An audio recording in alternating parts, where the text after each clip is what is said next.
Hello dear student, welcome back to my YouTube channel guys. आज की इस video में हम सभी लोग जयशंकर प्रसाद जी द्वारा रचित श्रद्धा मनु की व्याख्या का अध्ययन करेंगे, क्योंकि गाइज यह बहुत ही ज़्यादा इम्पोर्टेंट है। और आप लोगों को दोबारा इस वीडियो को देखने के लिए तहे दिल से धन्यवाद, क्योंकि आप लोग सभी वीडियो को देखेंगे तभी आपको व्याख्या समझ में आएगी। गाइज ये बहुत ही ज़्यादा इम्पोर्टेंट होते हैं और लगभग हर बार बोर्ड एग्जाम में आता ही आता है, यानी कि व्याख्या आती है और ये सबसे ज़्यादा श्रद्धा मनु से ही आता है, क्योंकि गाइज यह बहुत ही इम्पोर्टेंट होता है।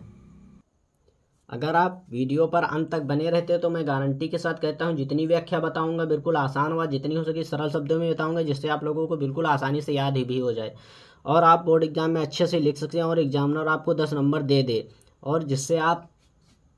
अच्छे अंक को बोर्ड एग्जाम में प्राप्त कर सके, यानी कि और अपने कॉलेज में अपना नाम रोशन कर सके। तो यहाँ पर बिना किसी देरी के शुरू करते हैं अपनी इस वीडियो को, यानी कि किस प्रकार से व्याख्या और प्रसंग लिखना है। तो यहाँ पर सबसे पहले आता है जो है प्रसंग लिखने के लिए। तो सबसे पहले यहाँ पर प्रसंग देख लेते हैं। प्रसंग में क्या लिखेंगे, जो है श्रद्धा मनु के हताश हृदय को सांत्वना देते हुए समझाते हैं कि तुम दुखी ना रहो, तुम आराम से अपना जीवन व्यतीत करो, यही बताते हैं। इसके बाद यहाँ पर देखते हैं कि किस प्रकार से दुख की पिछली रजनी बीच विकसता दुख का नवल प्रभात एक पर्दा या झीना नील छिपाए हैं जिसमें सुख गात।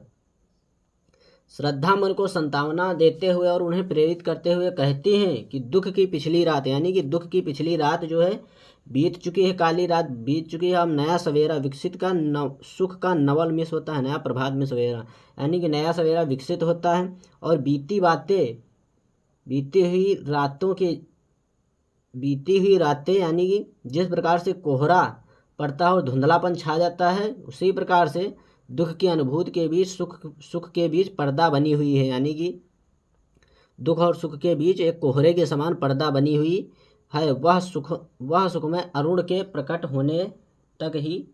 पूर्व संकेत रहता है, यानी कि जिस प्रकार से जब तक सूर्य उदय नहीं होता तब तक सिर्फ कोहरा दिखाई देता और जब सूर्य उदय हो जाता तो कोहरा चला जाता, ठीक उसी प्रकार से दुख और सुख के बीच यह कोहरे के समान एक पर्दा बना हुआ है,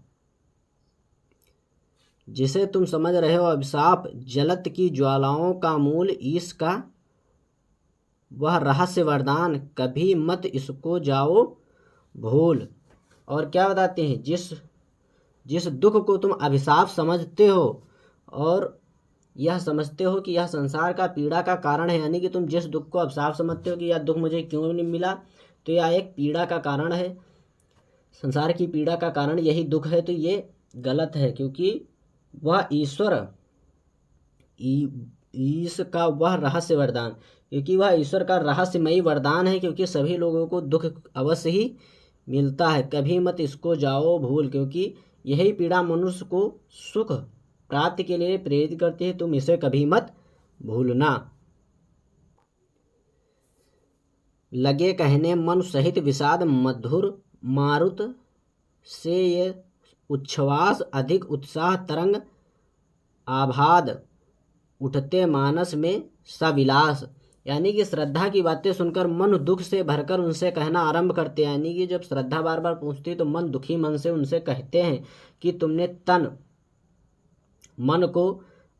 आच्छादित करने वाली शीतल और सुगंध वायु के समान आनंद प्रदान करने वाले उच्छ्वासों के द्वारा जो विलासपूर्ण बातें की है, यानी कि जो तुमने अति सुंदर सुंदर बातें की हैं, किंतु इन बातों में भी कोई संदेह नहीं है कि मनुष्य का जीवन बहुत विवश है, यानी कि कहते हैं कि इन बातों में कोई संदेश नहीं और ये मनुष्य का जीवन बहुत ही विवश पूर्वक है। उठते मानस में सविलास, यह सब मैंने अपने जीवन में अनुभव करके देख लिया है, किंतु जीवन कितना निरुपाय देख लिया नहीं, संदेश निराशा का जिसका परिणाम सफलता का वह कल्पित गेह, यानी कि यह जीवन जो है बहुत ही दुखोपूर्वक से भरा हुआ और मैंने यह अनुभव करके देख लिया है कि इस जीवन में सिर्फ दुख ही दुख है, कि मनुष्य अपने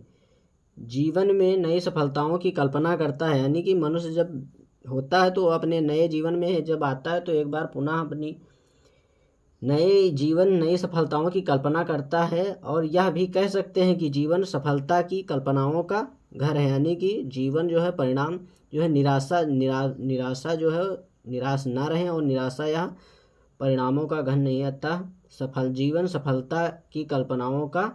घर है, यानी कि नई सफलताएं जो है जीवन कल्पनाओं का घर। अगर गाइज वीडियो पसंद आए हो तो वीडियो को लाइक करें, चैनल को सब्सक्राइब जरूर कर देता, बेल आइकन को दबाना बिल्कुल भी ना भूलें, जिससे आने वाली वीडियो को नोटिफिकेशन सबसे पहले आप तक जरूर पहुंचे। और उम्मीद है कि वीडियो आप लोगों को पसंद आई होगी,